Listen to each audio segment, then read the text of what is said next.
আমার মাসপাড়াতে বজবজ মাসপাড়া। আচ্ছা, ওখানে তো মারাদোনার পায়ের ছাপ আছে, হ্যাঁ। ছোট ছিলেন আছে? নেই। হ্যাঁ? তোমার প্রিয় প্লেয়ার কি? রোনাল্ডো, তোমার বাবা তো ফুটবল খেলতেন, শেখ তারিফ আহমেদ। তুমি তার ছেলে?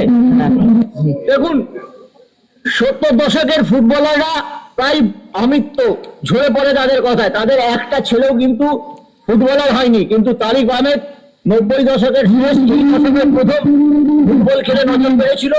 ওর ছেলে আজকে এই টুর্নামেন্টের হাইয়েস্ট স্কোরার এবং জয়সূচক গোল ফাইনালে তোমারই দেওয়া। কেমন লাগছে? তোমার বাড়ির কেউ এসছে? আমার বাবাই এসছে, কোথায়? ওখানে বসে আছে। ঠিক আছে। তুমি ফুটবলে কত বছর বয়স থেকে এসেছো? আমি 5 বছর দিয়ে খেলছি। কোথায় যখন আমার practice 5 করো? বছর বয়স, আমি ইন্ডিভিজুয়াল আমার বাড়ির সামনে মাঠে খেলতাম। আচ্ছা, তারপর তারপরে আমি আমার বজবজ ফুটবল একাডেমিতে গেছিলাম। 5 বছর একাডেমি ওটা চলছে এখন? হ্যাঁ, ওখানে চলছে। হ্যাঁ, তারপর এখানে এলে কি করে? এখানে এলাম, মা বাবা একটু খোঁজ দিল ভবানীপুরে। তোমরা কেউ, ও তো দেখে মনে হচ্ছে ও রেগুলার জিমে যায়, তোমরা কেউ জিমে যাও? কেন যাও না? আমাদের এখানে জিম নেই তো দাদাদের বলবে যে ভবানীপুরে দাদাদের যারা ক্লাব চালায় তারা ব্যবস্থা করে দেবে কোথাও না কোথাও।